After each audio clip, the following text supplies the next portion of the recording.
Hello दोस्तों, myself Pinky and welcome to our channel made easy with Pinky. हमारा next model है atom का Bohr's model. ये हमारा थर्ड मॉडल है और ये तीनों ही बहुत ज़्यादा इम्पोर्टेंट हैं।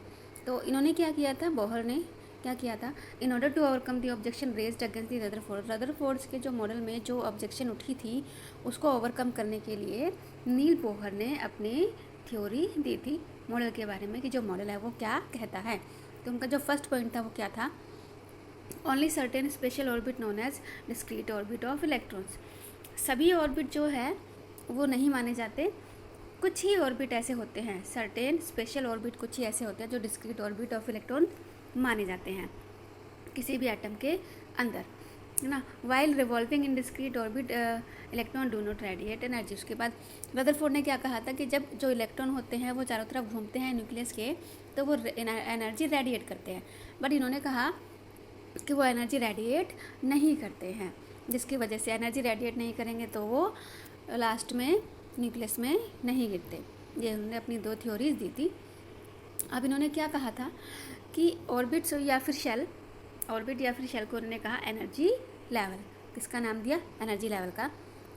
एक एग्जांपल दिया इन्होंने, जिस तरह से ये जो है डॉट, इसको न्यूक्लियस एज्यूम किया, इसके चारों तरफ जो ये शेल बने हुए हैं या फिर ऑर्बिट बने हुए हैं, फर्स्ट शेल को के एल एम एन, यानी कि के में जो एन की वैल्यू है 1 हो जाएगी, एल में 2, एम में 3 और एन शेल में एन की वैल्यू 4 हो जाएगी।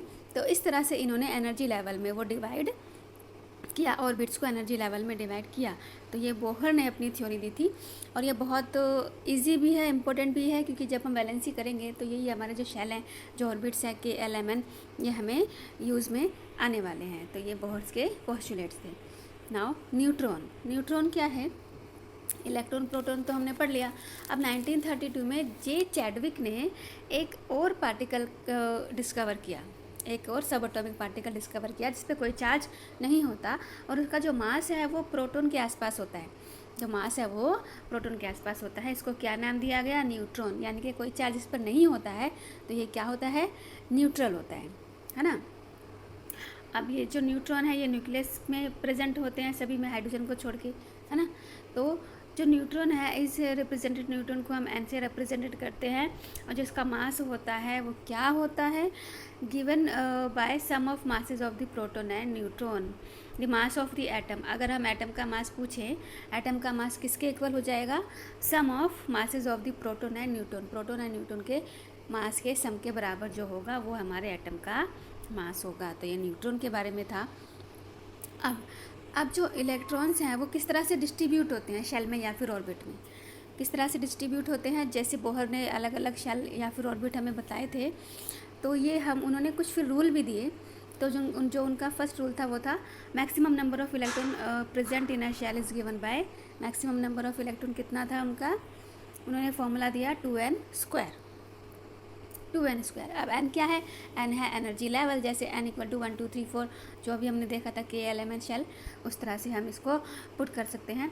जो मैक्सिमम नंबर है, maximum number of electron in different shell are follows. अब किसी भी शेल में मैक्सिमम नंबर ऑफ इलेक्ट्रॉन कैसे हम कर सकते हैं, तो ये इस तरह से है। के में क्या होगा, 2n स्क्वायर, फॉर्मूला क्या है हमारा फॉर्मूला है 2n स्क्वायर। तो के जो है, के में n की वैल्यू कितनी होती है, 1 होती है, तो जब हम n की वैल्यू 1 पुट करेंगे तो कितना आ जाएगा, 2।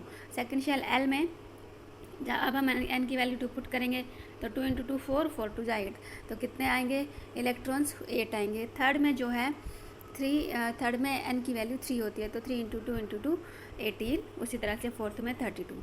तो ये नंबर ऑफ शेल है, maximum number of shell, maximum number of electrons अलग अलग शेल में या ऑर्बिट में, इस तरह से हम फाइंड आउट कर सकते हैं। सेकेंड जो पॉइंट उन्होंने बताया, the maximum number of electron can be accommodate in the outer most orbit is 8। Outer most orbit में जितने भी इलेक्ट्रॉन हो सकते हैं उसका मैक्सिमम नंबर कितना होगा, 8 होगा। Electrons are not accommodate in given shell unless the inner shell are filled. अगर अंदर वाले जो शेल हैं वो फिल है तो फिर इलेक्ट्रॉन जो है वहाँ पर नहीं रह सकते। जो शेल फुलफिल है पूरी तरह से, यानी कि वो अब किसी से भी रिएक्शन नहीं करेगा, तो वो फुलफिल है, वो इनएक्टिव हो जाता है ना। एटॉमिक स्ट्रक्चर, अब ये जो हमें एक डायग्राम है इसमें दिया हुआ है, इसमें एटॉमिक स्ट्रक्चर दिया हुआ है कि किस तरह से हम कुछ जो एलिमेंट है उनका एटॉमिक स्ट्रक्चर निकाल सकते हैं। देखिए जैसे हाइड्रोजन है, हाइड्रोजन का एटॉमिक नंबर कितना होता है, 1 होता है, तो इसके फर्स्ट वाले शेल में कितने इलेक्ट्रॉन आ गए, 1 आ गए।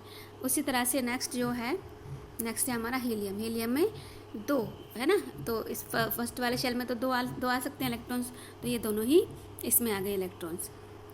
ना थर्ड है, इन्होंने दिया है जो लिथियम का, लिथियम में होते हैं 3, लिथियम का एटॉमिक नंबर कितना होता है, 3 होता है।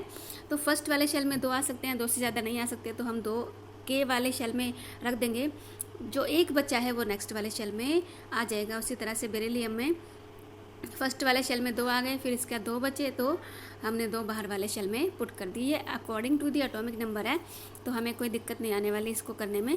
तो इसी तरह से जैसे आप देखिए, जैसे आगे भी है इसमें ऑक्सीजन। ऑक्सीजन का देखिए फर्स्ट वाले शेल में कितने आ गए, 2 आ गए, बाकी कितने बचे 1 2 3 4 5 6, तो बाकी बचे 6, यानी कि ऑक्सीजन का जो एटॉमिक नंबर है वो 8 होता है। तो फर्स्ट वाले शेल में तो 2 आ गए, बाकी 6 बचे, तो वो नेक्स्ट वाले शेल में आ जाएंगे, है ना। इस तरह से हम वैलेंसी जो है अपनी फाइंड आउट कर सकते हैं, यानी कि इलेक्ट्रॉन्स को हम अलग अलग शेल में डिस्ट्रीब्यूट कर सकते हैं। तो ये according to the atomic number दिया हुआ है, तो इन सभी की स्टडी बहुत ज़्यादा ज़रूरी है। इसी से आपको पता चलेगा कि आप जो वैलेंसी है किसी भी एलिमेंट की, वो आप कैसे फाइंड आउट कर सकते हैं। तो ये टेबल आपके लिए बहुत ज़्यादा इंपॉर्टेंट है, इसको अच्छे से स्टडी करिएगा। इसको स्टडी करने के लिए सिर्फ आपको एटॉमिक नंबर याद होना चाहिए, आप इजीली उसको ड्रॉ कर सकते हैं और इजीली जो इलेक्ट्रॉन्स हैं उनको डिस्ट्रीब्यूट कर सकते हैं अलग अलग शेल में, है ना। तो इस तरह से आप ये कर सकते हैं। तो आई होप आपको आज का जो टॉपिक है वो अच्छे से समझ में आया होगा। तो आज के लिए मैं वीडियो को एंड करती हूँ। Thank you.